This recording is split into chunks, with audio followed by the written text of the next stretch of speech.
Mexipino, welcome in. Amber UGC, welcome in. Welcome back.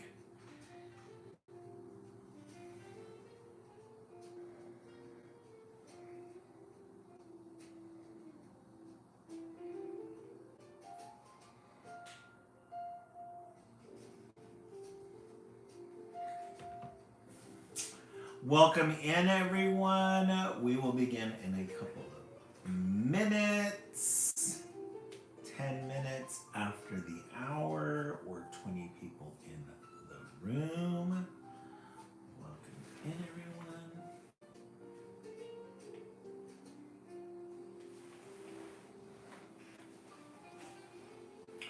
How is everybody doing tonight? Welcome in.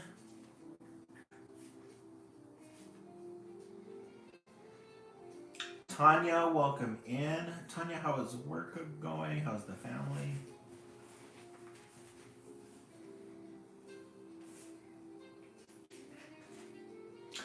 John, welcome in. John, how are you doing?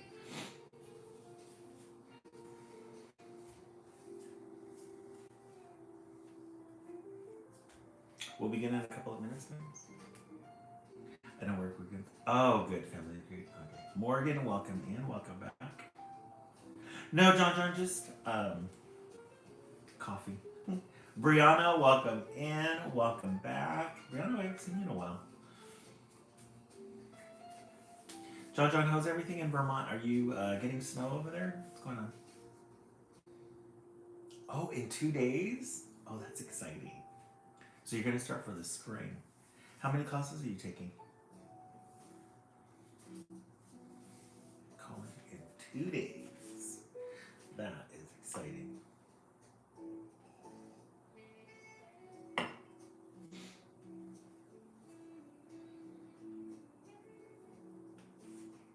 No, it's just really cold and I'm in bed. I get it. For a good part time? Oh, okay. Yeah, full time is a lot.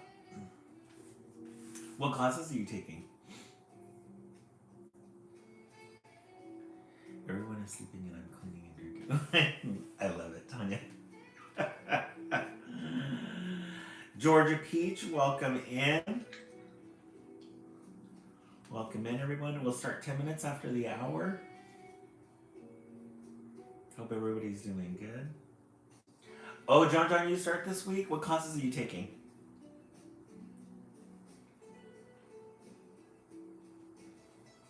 Back to work. Back to school, back to work, back to regular everything. Exploring Human Services English and then English support class. Oh, that's going to be really fun.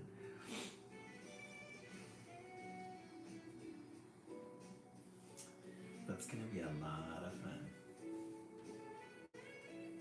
Yeah, it's good to start out easy. Good to start out easy, that way you get your toe in. Yeah. Then a beginner college course frames. Oh, yeah. I remember those. I remember those. How to take notes, how to schedule your time, all that good stuff. But those count towards electives. I think you have to have so many electives before you become a junior. I remember those days. Always had to take for math. I always had to take the classes before college algebra. Math was not my subject. Not my thing. I was more of a right brain English person.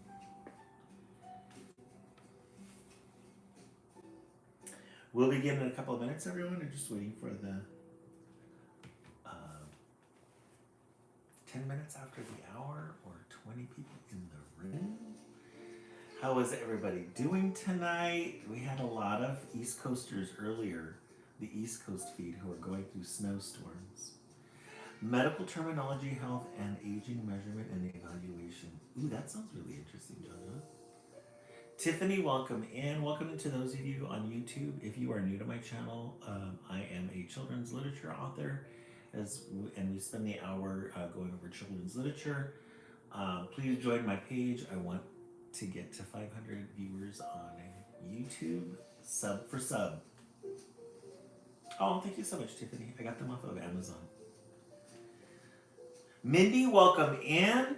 Brianna, my sister does full-time and does 8 classes at once. Oh my goodness, Brianna, that is 8? Wow. That's a full load. And then some. A full load and overtime. Wow, 38 viewers on YouTube. Those of you on YouTube, please subscribe to my channel. I'm looking to get over 500 viewers, subscribers. We're potentially getting 10 to 14 inches of snow next Monday. Oh, Morgan and Indiana. Yikes. That's going to be a lot. Oh, she wants to graduate faster from that. Oh, thank you so much, Mindy. I appreciate that. This week's Project Wednesday, we're going to be making Valentine's Day bees. Thank you so much for asking, John John. We're going to be making Valentine's Day bees. We got the template. Yeah, that's definitely, Brianna, a lot more school. A lot. You guys are going to get a template with your choice of embellishments. And then some hearts as well. We got some special hearts, especially for Valentine's Day. This one, you want to use glitter, but I think I'm going to get some oil pastels as well and some markers. So if you guys want to color the bee differently, we can. We use little pom-poms here up at the top for the hearts. Get some red. I have red pom-poms. We'll get the red ones out. I just wanted them to match with the eyes.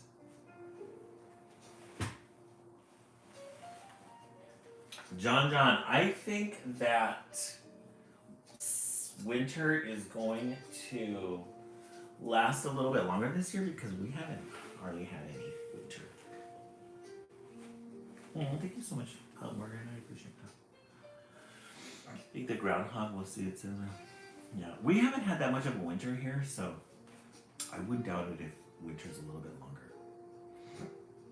Thank you so much, Mindy. I appreciate that. Yeah, fun little things that don't take that long. Very nostalgic too. We want to do things that bring up a nostalgia. All right, let's go ahead and start the hour. I had a really good Sunday today. Mindy, thank you. I messed up on that text. Oh, that's okay. I went to go visit my mom yesterday.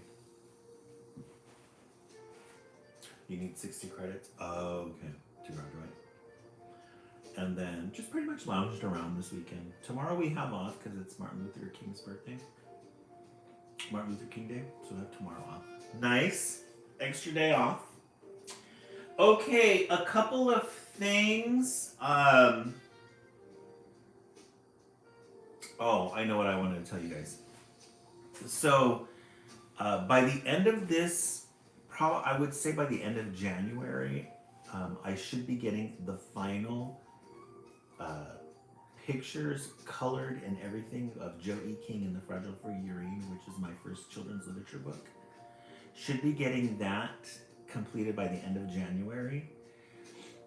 So I've adjusted the times, our days, Sunday through Wednesday for read alouds. I'm going to take Thursdays and Fridays off to work on behind the scenes stuff.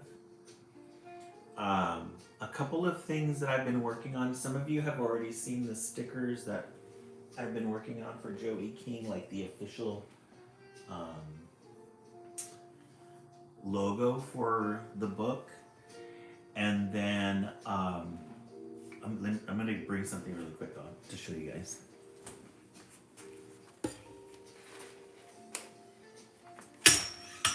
So one of the things that I've talked about I've been working on are the color sheets for Joe E. King and the Fragile Figurine.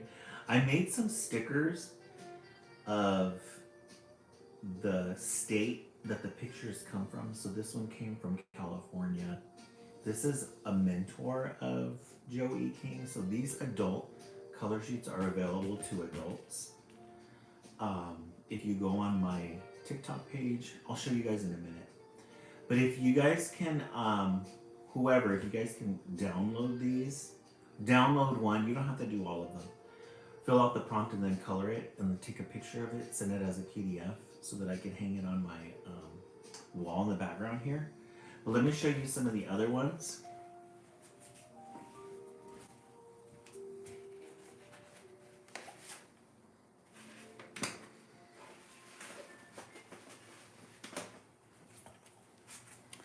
I'm gonna be using this background for the read alouds that I do once the book comes out. So this is one of our very first ones that we got from the Friends of Joey King. These are from the kids. This one's from the state of Texas, El Paso. And then, isn't that fun, Mexipina? And then this one's from Florida. This one's the very first one. We got the little state of Florida there. So these will go in the background. If you look at some of my recent posts that I've done, you'll see these in the background. But I would really like some more adult ones. So if you go on my TikTok profile, actually I'm kind of broke too, so after Christmas, can't afford to do anything. Avery, welcome. Let me reset that. I was looking at my earlier feed. Okay, if you go on the profile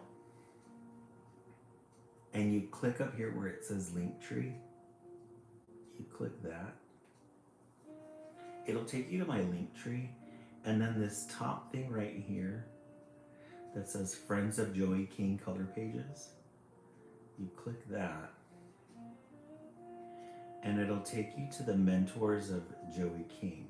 Those are for the adults. So if you can choose one of those, print it out. You'll see the picture there. You can print it out. Here's another one. When I feel overwhelmed, my younger self wants to blank. As an adult, I try to. Here's another one. I feel most like my true self when I blank. As a child, I think I felt this way when blank. And for the adults, the reason why I want to do that is because when I start doing the read alouds out in the bookstores, I'm going to take that background with me and have the kids and the parents look at it so that once the read aloud is done, they'll have an opportunity to do the color pages themselves. But I just want to collect a whole bunch of them so I can have them up there. So if you are an adult and you would like to participate, print it out, color it, and then email it to me as a PDF. That way I could print it out and put it on this poster here. Would really appreciate it. Thank you guys so much. All right, tonight we are gonna try to make 45K 1,000 likes. That's gonna be our goal for tonight. The East Coast, they only got to like 34K last. They only got to 34K, so they kind of fell short. But we're gonna set the timer for 1 minute, and we're just gonna tap away. If we can get to 10K by the end of the first book, that tells us that we will make and achieve our goal for tonight. All right, let's dig into the stacks. We have a lot of fresh new titles for everyone. We're going to start out with Little Leaders, Bold Women in Black History. For the month of February, it's Black History Month, as well as we have Women's History Month coming up. Today we're going to read about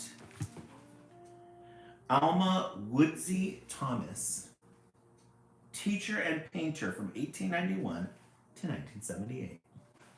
She lived a long life. Almost 100. Born in Columbus, Georgia, Alma grew up in a home surrounded by lush landscapes and beautiful plants. Okay, there's our knit. In her youth, Alma showed promise in architecture, but was truly in love with art. She said that when she walked into her first art classroom at high school, it felt like entering heaven. She enjoyed working with children and pursued a career in teaching kindergarten. She taught arts and crafts for several years before attending Howard University. She was the first student in Howard's brand new art department, whose founder encouraged her to paint full time. Upon graduation, though, she returned to her first love, education. She devoted her to children, teaching at Shaw Junior High School for 35 years. She continued painting and pursued her master's degree in art education at Columbia University in New York City during her summers off. She is most often associated with a group of artists belonging to the color field movement, painters who worked only with large shapes or fields of color to express themselves. When she retired from teaching in 1960, Alma concentrated on painting full time. She had a big art show at Howard University, for which she created something totally different from anything she had done before. Inspired by nature, she created paintings with tiny bright rectangles and repeating shapes. It became her signature style. In 1972, when she was 80 years old, Alma's paintings were exhibited at the Whitney Museum of American Art. This was the first ever solo exhibition of an African American woman artist at one of America's most important art museums. Alma is truly a testament to being dedicated to the thing you love and having the patience to let it grow. Oh, you were born and raised in Columbus, Georgia? Oh, interesting. Georgia Peach. Alma Woodsy Thomas. So this is Georgia Peach. This is one of your neighbors. Alma Woodsy Thomas. The end. Just a little nugget to start our live. Just something to get the brain warmed up and thinking, especially in these times in America. All right. We're going to dig in the stacks. We're going to see what we can find. I read this one during the East Coast feed, but I really liked it. And I think you guys will enjoy it too. The illustrations are really good. And the story, really good. Talk about history. This one's called A Fine Dessert. I really love the illustrations on this one. We love food. Anytime we can get a book that talks about food, we'll take it. We love a good end page. Love a good end page. John, a Valentine's Day good book? We have some coming up. A Fine Dessert. 4 centuries, 4 families, and 1 delicious treat. A Fine Dessert. 4 centuries, 4 families, and 1 delicious treat. Starting in 1710, 1810, 1910, and 2010. A bit more than 300 years ago, in an English town called Lyme, a girl and her mother picked wild blackberries. Their hands turned purple with the juice. The thorns of the berry bushes pricked the fabric of their long skirts. So the 1700s, blackberries. Part of this dessert, mother and daughter out picking them. Hands get purple with the blueberry juice. There's a sleeping baby. We love a good country cottage with a thatched roof. A country cottage with a thatched roof. When they got home, the women skimmed the cream off the evening's milk. She added it to the cream from the morning's milk and began to beat it all with a bundle of clean, soft twigs. Beat, beat, beat, beat, beat. Her arm began to ache. Beat, beat, beat, beat. 15 minutes later, she stopped. Whipped cream. So, the idea of making whipped cream. The woman skimmed the cream off the evening's milk. She added it to the cream from the morning's milk, and began to beat it all with this little whisk here. So back then to make whipped cream, it took time, a day. And then to beat it, you had these little soft twigs to beat it. And it took 15 minutes. Beat, beat, beat. Lots of work, lots of elbow grease to create that. Beat, beat, beat, beat. Scorpy Lock, welcome in. Thank you so much for the follow. The girl drew water from the well. She put the berries in a piece of muslin and rinsed them. Then she squashed and strained them through the muslin, getting rid of the seeds. Together, she and her mother poured sugar on the fruit and then mixed it with the cream. You may lick the spoon, love, said the woman. So the girl did. So this is how they would make, this is how they would strain the blackberries. She put the berries in a piece of muslin and rinsed them. Then she squashed and strained them through the muslin, getting rid of the seeds. Together, she and her mother poured sugar on the fruit and then mixed it with the cream. So that's how they made that dessert. They carried the mixture to an ice pit in the hillside. It chilled near sheets of winter ice packed with reeds and straw. So this is where they would store it. Not a refrigerator, not a freezer, but in a hillside.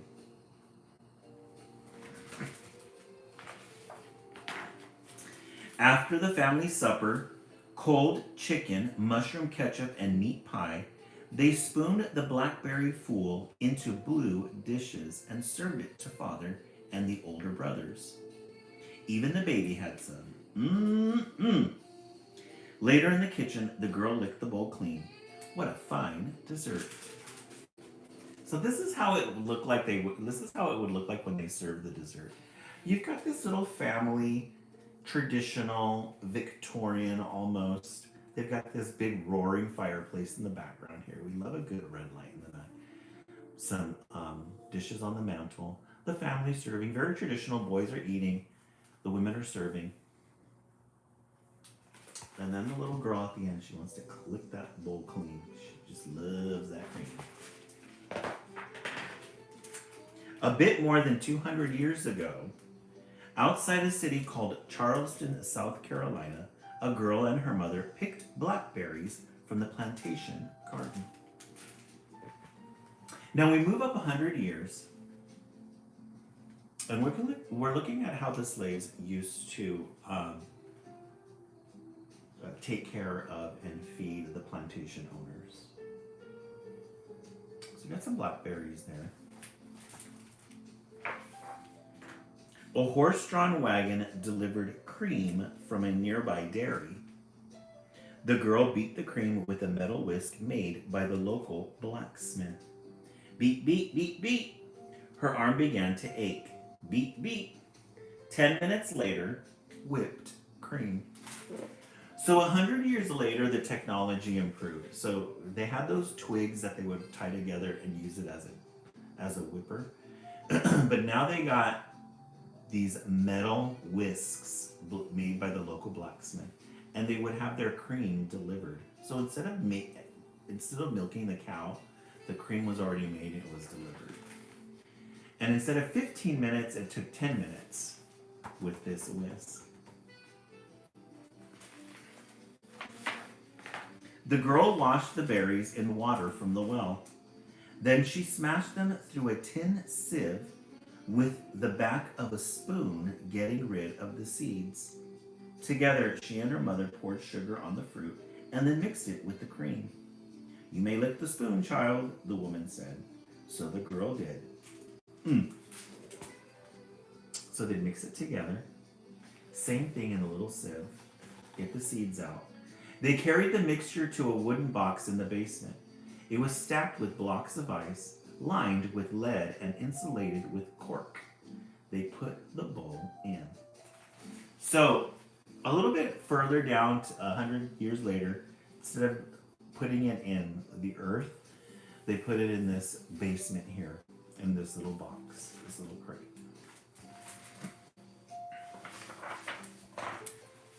After waiting table at supper, where the master and his family ate turtle soup, roast turkey, corn cakes, and sweet potatoes, they spooned the blackberry full into yellow dishes and served it.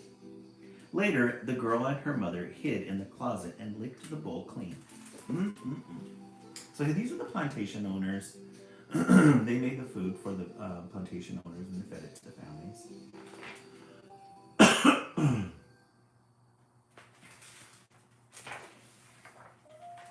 A bit more than 100 years ago, in a city called Boston, Massachusetts, a girl and her mother brought 2 wooden boxes of blackberries at an open-air market. Oh, hey Maya, welcome in. The only safe space on the internet. Oh, thank you so much, man. I hope you're enjoying the book. So we go 100 years later, 1910, Boston, Massachusetts. We're going to get the same recipe, but we're going to see how much things have changed.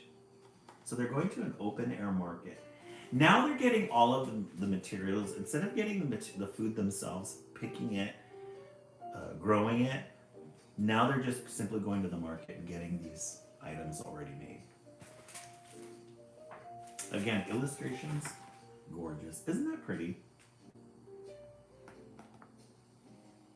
Lots of detail in those pictures.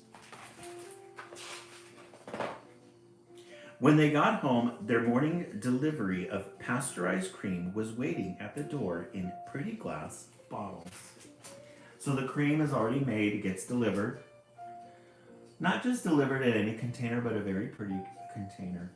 And now we've advanced our technology from using those twigs and then the wire whisk to the little spindle one. The woman looked at a recipe book. She beat the cream with cast iron rotary beaters, whirl, whirl. 5 minutes later, whipped cream. So we went from 15 minutes, 10 minutes, to now 5 minutes to whip some cream. And she's able to do something while she's whipping that cream. The other ones had to rest because their arms would get tired. The girl drew water from the new faucet in the kitchen. She washed the berries and smashed them through a sieve with her fingers. Her hands turned purple with the juice. Together, she and her mother poured sugar on the fruit and then mixed it with the cream. "Do you want a spatula, my pet?" said the woman. "Yes, please," said the girl, and licked it clean. So faucet now, the faucet's in the house. They don't have to go out to the well to get it. Nifo, thank you so much for the follow. They got the berries. Instead of having to pick the berries, they got them from the open air market. They carried the blackberry fool to a wooden ice box stocked with blocks of ice they had delivered each day. So now they have their own little refrigerator that they could store it in. We love a good potbelly stove in the background there. After Sunday dinner, potato soup, roast chicken, and canned asparagus on toast, they spooned the fool into green dishes and ate it together with father and the younger brothers. Even the baby had some. So there's the family, 1910. Very traditional. Back in the kitchen, the girl ran her tongue along the inside of the bowl. What a fine dessert. That's one thing that doesn't change. They lick that bowl clean. Just a couple of years ago, in a city called San Diego, California, Mexipina, we're looking at you. A boy and his dad brought 2 cardboard boxes of blackberries and a carton of pasteurized organic cream at the supermarket. It's very modern, huh? Let's read that again. Just a couple of years ago, in a city called San Diego, a boy and his dad bought 2 cardboard boxes of blackberries and a carton of pasteurized organic cream at the supermarket. Very modern, a small family. Now they don't have many brothers and sisters, just one. Organic blueberries. Still purchased at the supermarket though. When they got home, the man printed out a recipe from the internet. The boy beat the cream with an electric mixer. I love how the modern day they switched everybody's roles. So the man is the one going on the internet looking for the recipe, and they have an electric mixer. Zzz. 2 minutes later, whipped cream. It reminded the boy of shaving foam. So we went from 15, 10, 5, and now 2 minutes. The man ran water in the sink and washed the berries in a colander. He crushed them in a food processor and then pushed them through a sieve with a plastic spatula. Together, they poured sugar on the fruit and then mixed it with cream. Can I lick the spatula? Asked the boy. Of course you can, buddy, said the man. So the boy did. So they still the same 4 steps, even though times have changed. They put the mixture in the refrigerator. The doorbell rang and friends surged in, bringing cartons of lemonade, grilled vegetables, enchiladas, and tomato salad. I love these modern families. After a long, good dinner, the man and his son spooned the blackberry fool into white dishes and served it to their guests.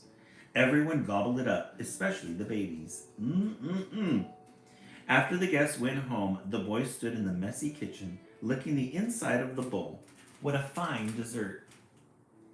But the blackberry fool had been so very, very delicious, there wasn't much left. That watermelon looks hella good.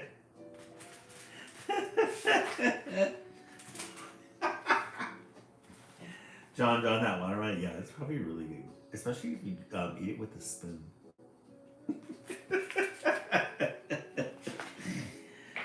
That's funny. And then you gotta hear a fine dessert. So here's the actual recipe. Blackberry Fool, a recipe is what it's called. Actually sounds kind of good. Blackberry Fool. I wanted to read this part. Note from the author.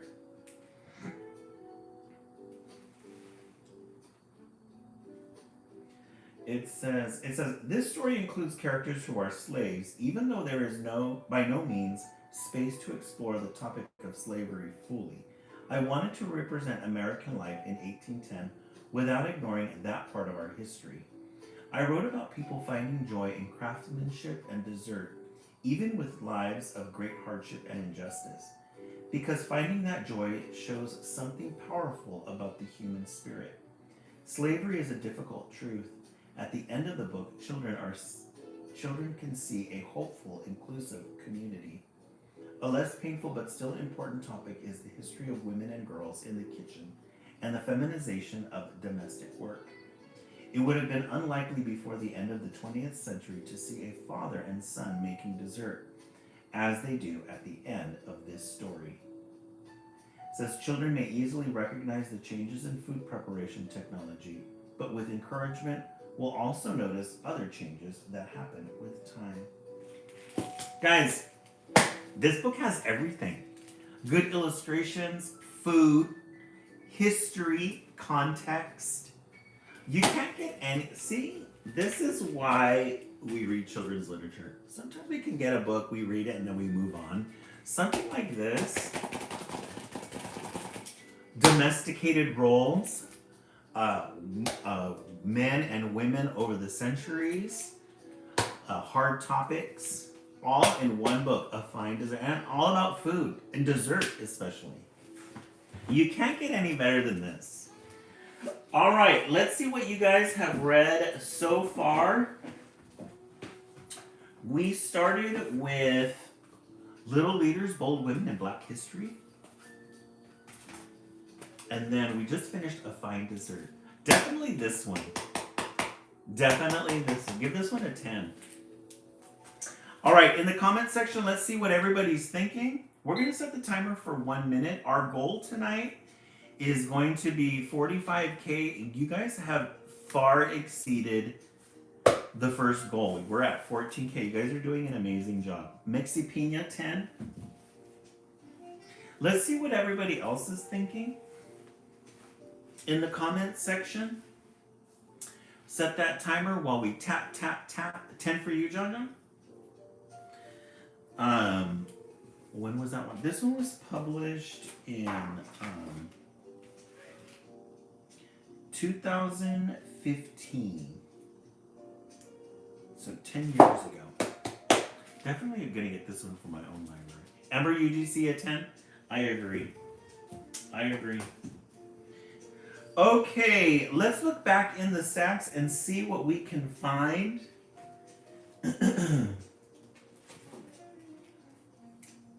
We're going to read this one because a lot of our East Coast friends are knee-deep in snow, and we have a couple of East Coast people in our West Coast. A lot of snow. This one's called Snow Kid.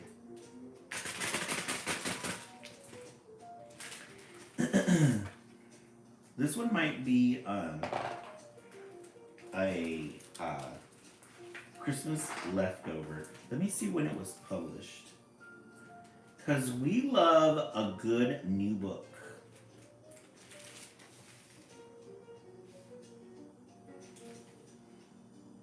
$2025 means it was recently published. A kid was made of so many snowflakes. A kid was made of so many snowflakes. Yes, John Brand, spanking new. I tell you, that library by my work, they always have a bunch of new titles. Sticks, stones, boop, and a crisp orange carrot. Even though Christmas is over, it's January, we can still make snowmen. You can still make snowmen. And one very fine hat. Let's call them Twig, said the voice.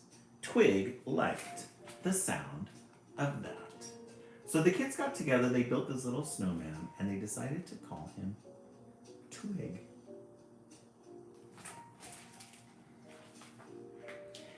Even after everyone went home to drink hot chocolate, the idea echoed in Twig's mind.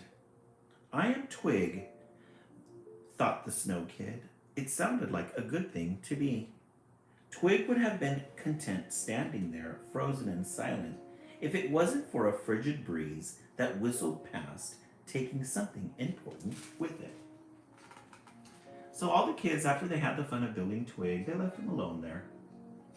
Twig would have been content standing there, frozen and silent, if it wasn't for a frigid breeze that whistled past, taking something important with it.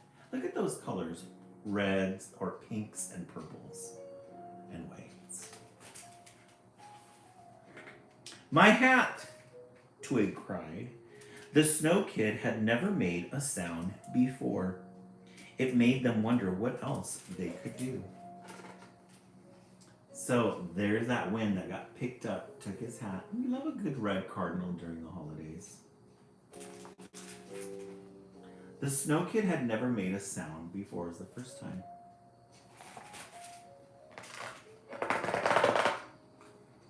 They took one cautious step, and another, and another. It was so much fun to be Twig.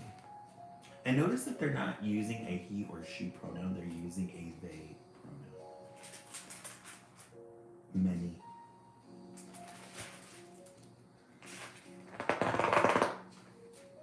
But wait, thought the Snow Kid, am I a twig? Twig had never walked or talked, and Twig wore a very fine hat. So lots of questions, lots of personal questions. It seemed like the only way to go back to being Twig was to keep moving forward. So the Snow Kid set out in the direction that the frigid breeze had blown their hat.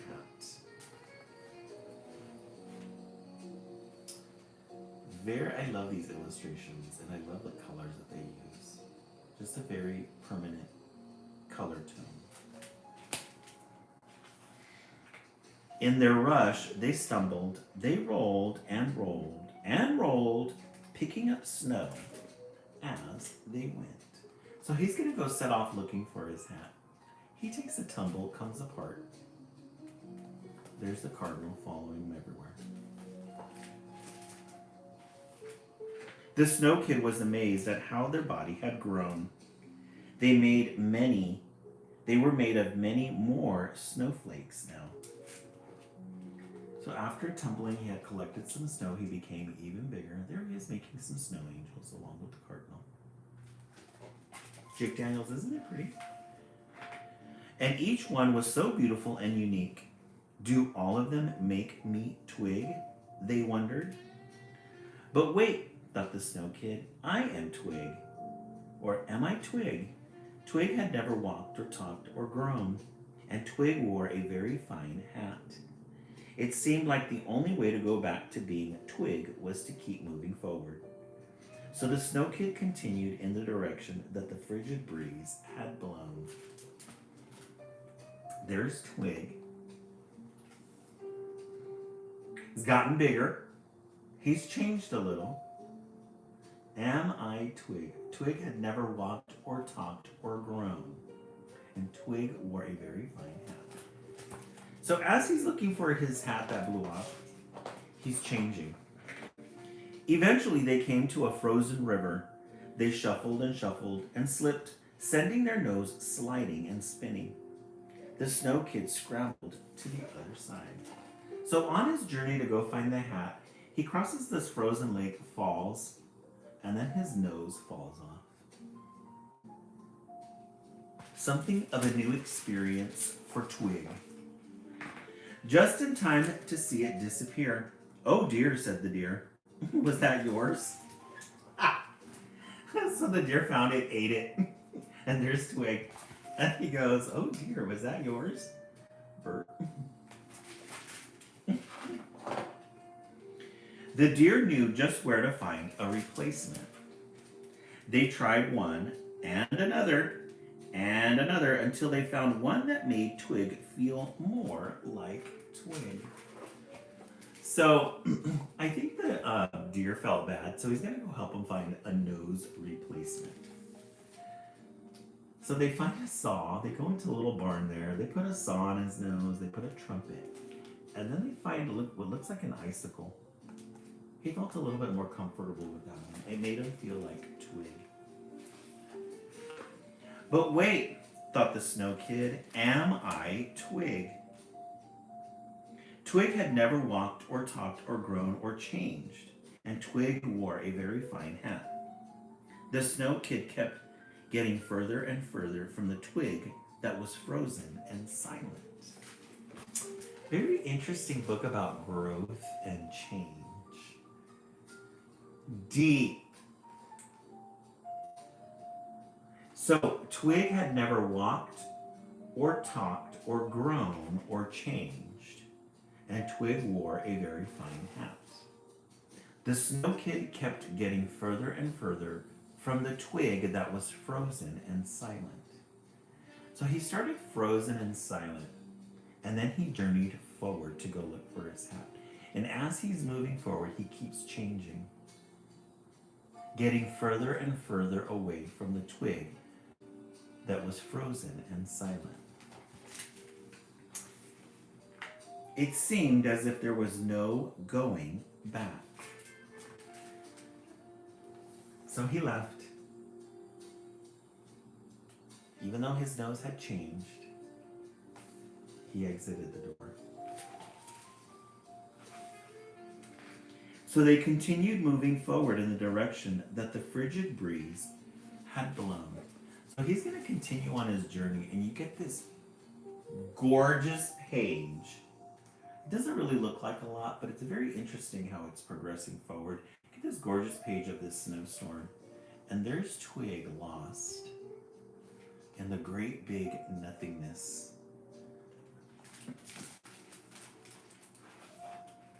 until they came to a clearing full of other snow people. Each was as beautiful and unique as the snowflakes they were made from. So he finds a whole forest of different snow people. Isn't that cool? Look at that. Who is this chic woman here? With her hat and gloves.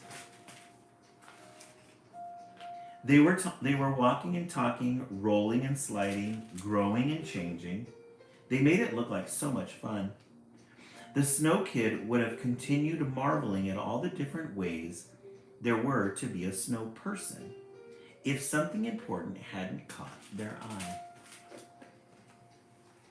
So different types of snowmen. Very interesting. It's definitely an interesting way of being inclusive and using pronouns. That's one very fine hat, said a snowboy.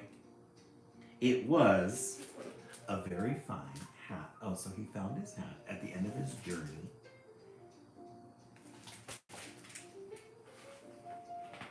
You can have it, said the Snow Kid. I don't really think it's me anymore.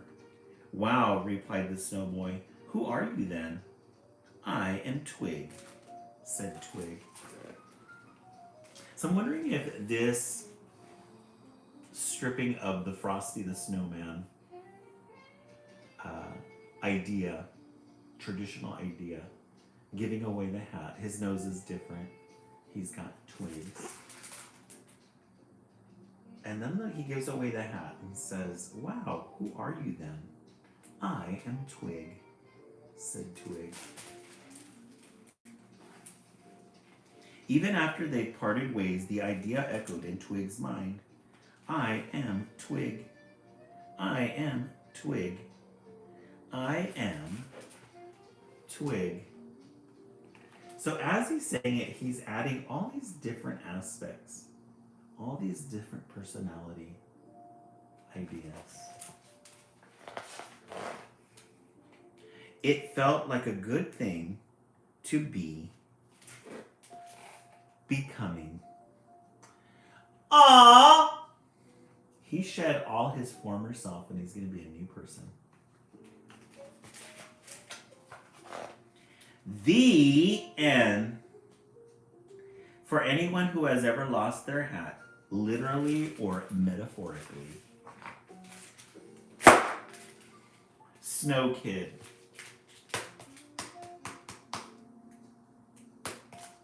This one just deserves a point and no words. This was a really good book. You guys are getting really good titles tonight. Very strong titles. Let's look back and see what we've read. You guys are getting really good titles tonight. Little Leaders, Bold Women in Black History. Jenny Rand. Wasn't that a good one? Definitely a 10 out of 10.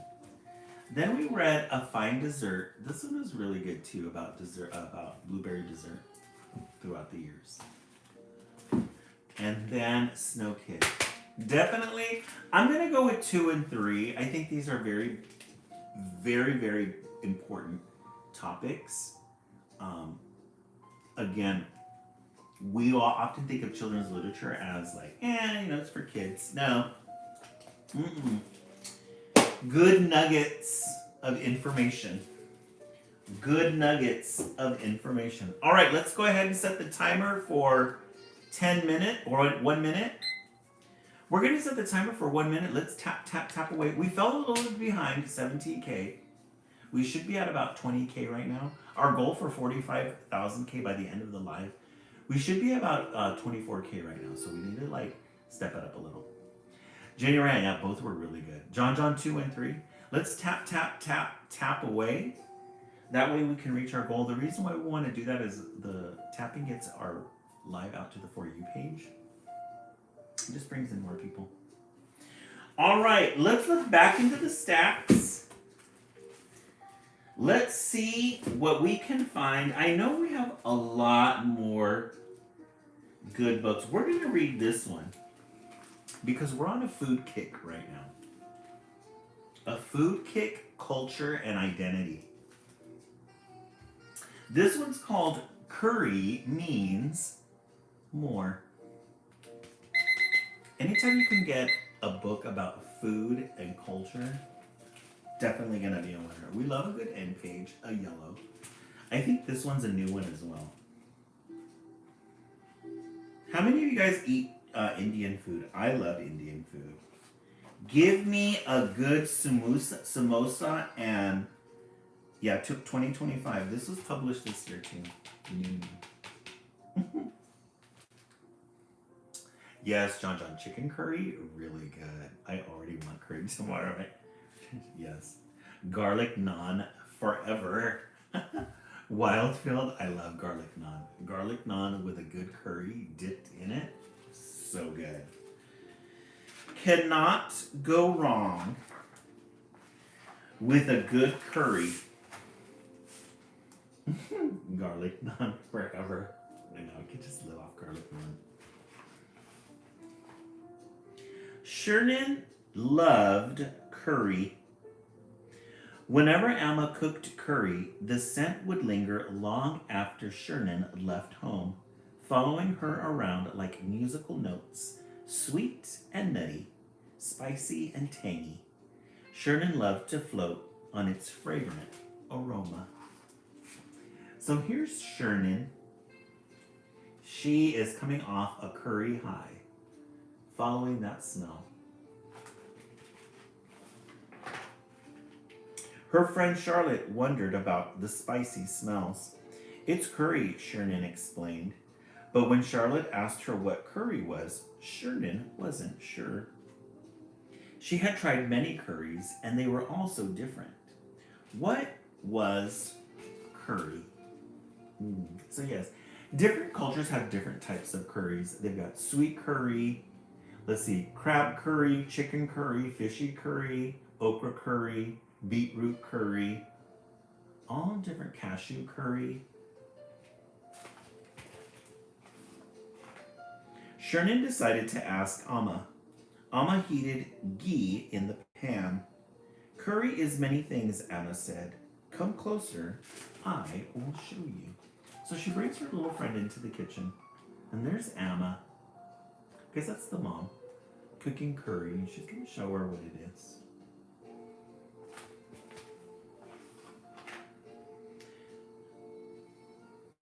Fenugreek seeds first. Shernan and Charlotte sniffled. Fenugreek smelled sweet like syrup. It reminded Shernan of the treats she loved to bake. Curry was a sweet scented seed, the start of something scrumptious. So let's go back here. Curry was a sweet scented seed, the start of something scrumptious. Okay, crackle, crackle, crackle. So it looks like she's got that Dutch oven there. She heated it up. She's putting the seeds in there. Crackling away. You know it's hot. Amma scooped mustard seeds into their hands. These felt like the tiny pearls that decorated Shirnan's headpiece. She thought of her sari, how it shimmered like hot ghee when she leapt and twirled like a Bharatanatyam dancer. Curry was a bead, popping and swirling. So there's the seeds in her hand, and she says that it reminds her of the little beads that are on her headpiece there. It was a very interesting word. Bharatanatyam. Bharatanatyam dancer. Curry leaves next, Amma said. Is this where the smell comes from? Charlotte asked. Curry is much more than curry leaves, Amma replied. Shernan and Charlotte took a whiff. It reminded them of popcorn and nuts. Curry was a leaf growing and flourishing. So we've got seeds. Now we're putting in curry leaves. But that's not exactly what curry is. Amma chopped the garlic, ginger, and onion. The onion fumes prickled in their eyes. That stings, Shernan cried. It sweetens as it sweats, Amma said. They each tried some onion. Its aroma no longer made them teary. It tasted rich and caramely instead. Curry was transforming, ever changing, and delighting. So onions, garlic, and ginger go into the mix next.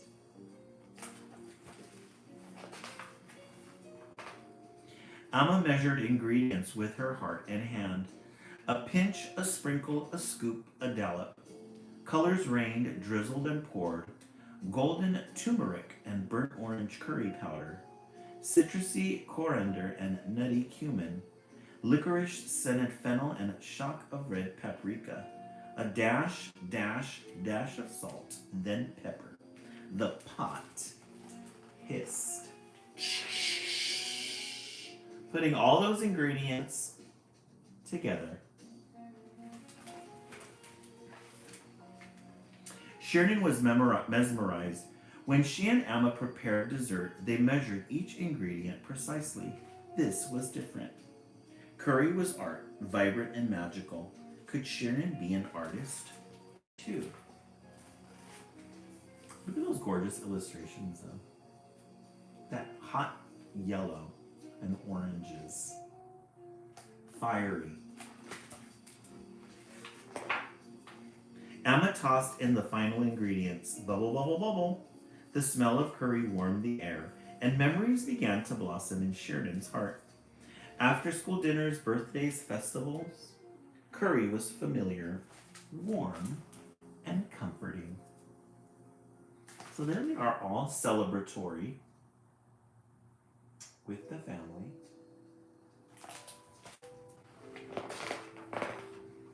The curry looked perfect, just like Emma's curry always did. But Sheridan wondered if she could give it a special Sheridan flavor. Her name meant sweetness, after all.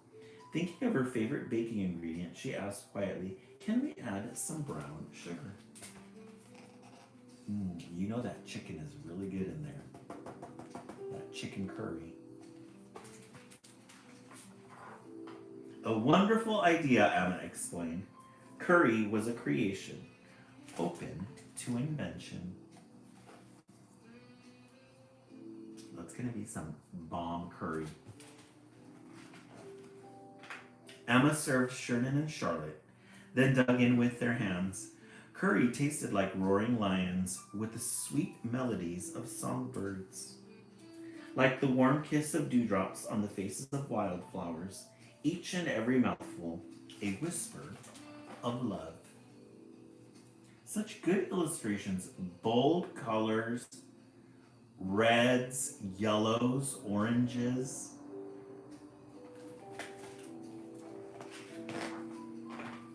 They were transported, maybe to India. Look at how pretty that is.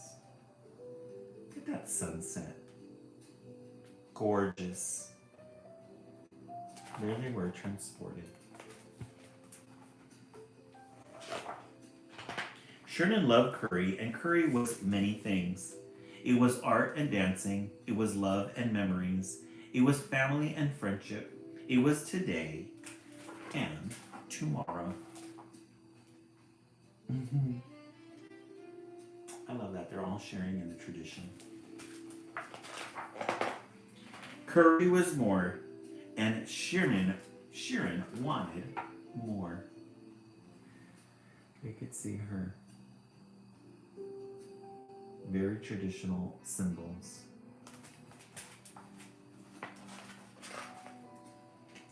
The end.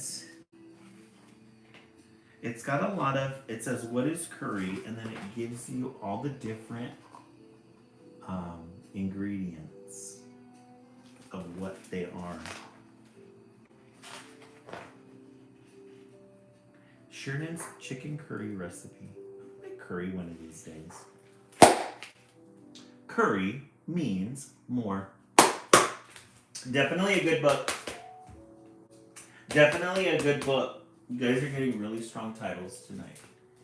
All right, let's look and see what we've read so far. I know, same here, Jordan. Little Leaders, Bold Women in Black History 1. A Fine Dessert 2. Snow Kid 3. And then Curry means more. I love how progressive children's literature is getting. 3, 4. Okay, in the comment section, let's vote. Let's see what everybody's thinking. 3 and 4. John, I agree with you. I'm gonna do 2, 3, and 4. 2, 3, and 4, really good. New titles, all within the last 10 years. Let's see what everybody else is thinking. I think we have a tired night tonight. A lot of people are on, but a little tired. Maybe everybody's asleep. Okay, let's set the timer for 1 minute. Let's tap away. See where how many likes we can get. Let's look back in the stacks. Again, I think we're going to find another book that was recently published. You guys are going to love this one. Let's see.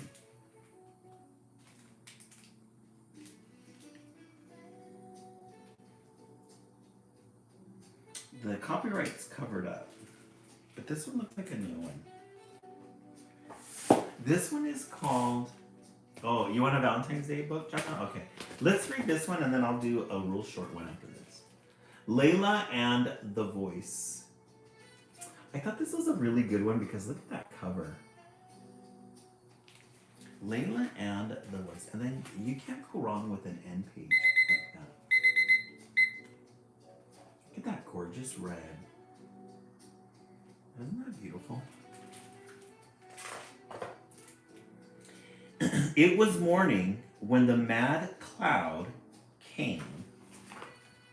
A very interesting way to begin. It was morning when the mad cloud, this is the mad cloud. It looks like a shoulders and neck, but it's a mad cloud. It grew and grew. Let's see what this mad cloud is. And Layla ran and ran. Oh yeah, look at that. That mad cloud's turning into dragons. And the trees grew eyes, and the world turned dreadful all around her. Very interesting. Look at those intricate patterns. Details.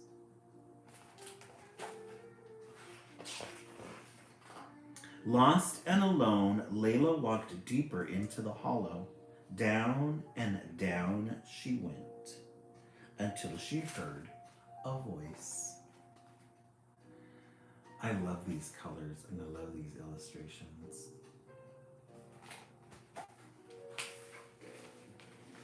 At first, it was just a whisper, but then that whisper grew. Do you need help? She asked. Suddenly, the voice was too afraid to speak. I mean, yes, I agree. Gorgeous illustration. Very different. We haven't seen something like this before.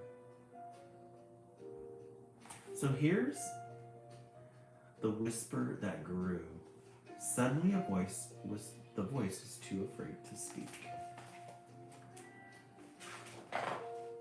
Layla worked and worked to free the voice. So there's Layla. She's working. Lots of details in this picture. Lots of colors too. Looks like it could have been illustrated by oil pastels. The detail on that. Until finally it grew brave enough to meet her. So there's the voice. Look at that. I can't tell quite what it... Oh, these are the eyes and this is the nose. This is the hair.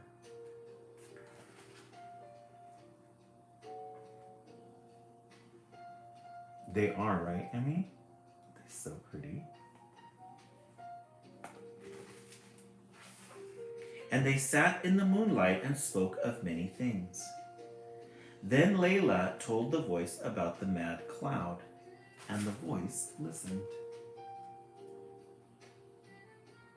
Interesting figures. Together they walked through the dull and dreary jungle.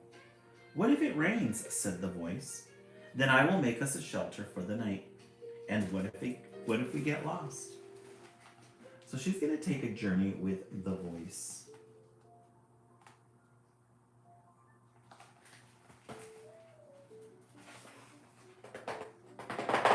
Then I will draw us a map. There they are looking over the valley. These illustrations are really good. Oh my god. I'm in love. But what if we fall? Then I will make us a net. They continue on.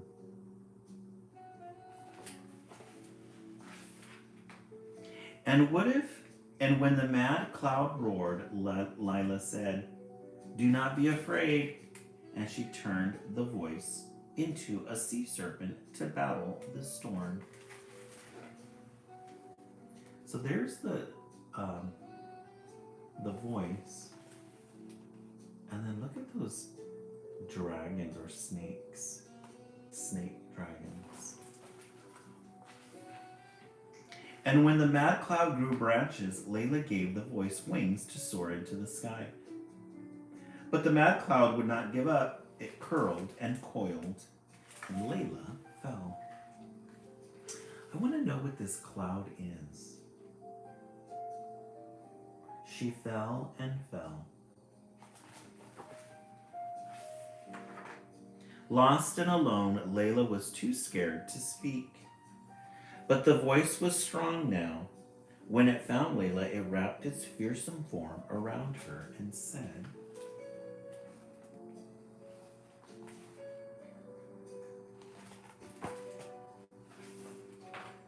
"Layla, do not be afraid, for you are a mighty thing."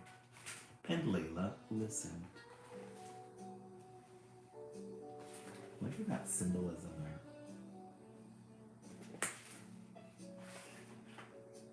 Into the wild wind they flew, and the voice said, "Will you forget me?" And Layla said, "I will remember." Lindsay Armstrong, right? Such a gorgeous book. Look at those patterns and colors here. Patterns. And she did. The end. Let's read about the author. Shahrazad Maidani is an award-winning illustrator of Iranian English descent. Her debut children's book as an illustrator, Poetry, written by Shauna Lavoie Reynolds, received the Crystal Kite Award and was selected for the Spring 2019 Kids Indie Next List. The following book, Bird Boy, written by Matthew Burgess, was a Junior Library Guide selection. Oh, so she's the illustrator. And she wrote it. Good book.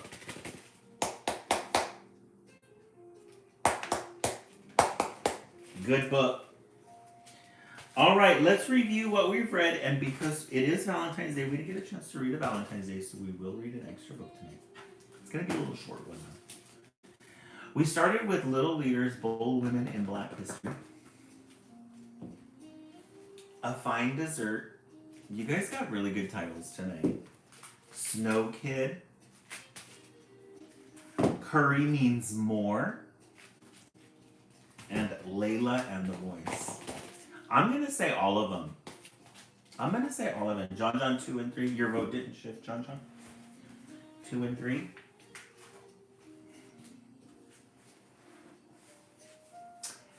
John John 2 and 3, 3 and 4. Lindsay 4.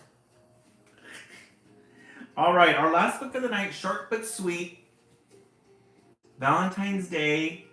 Happy Valentine's Day, Corduroy. Remember this Wednesday, Project Wednesday, we're going to be making a Valentine's Day bee. You see the Valentine's Day bee up here? Last Wednesday we made Valentine's Day card hearts. It's almost Valentine's Day. Corduroy and Lisa can't wait to celebrate. If you love Corduroy, you're going to love a good Happy Valentine's Day, Corduroy. Lots of things going on in this picture. So Lisa and Corduroy out shopping. Cart full of things. They got stickers, envelopes, hearts, chocolates, more stickers here at the bottom. Amber, you see I'm already rating this a 10. I love it.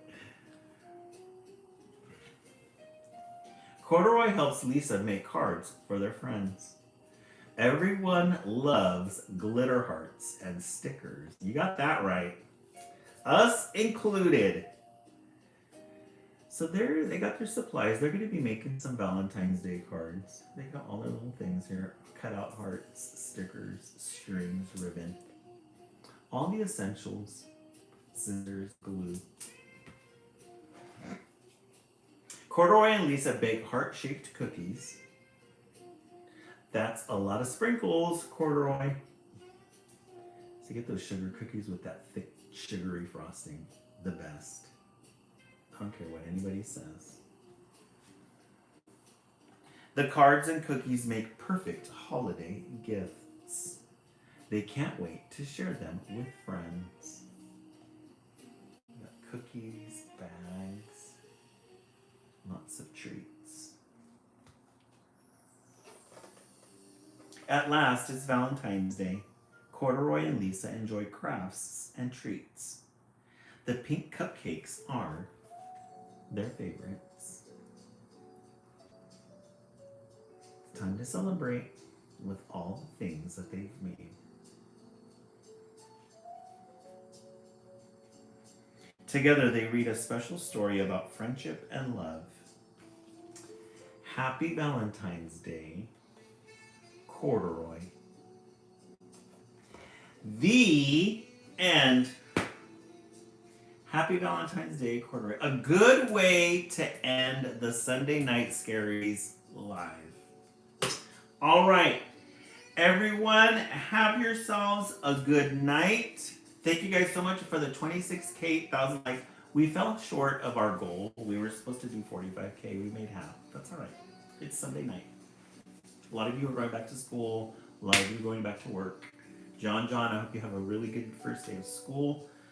Those also of you who mentioned that you're going to be starting school, have a good week.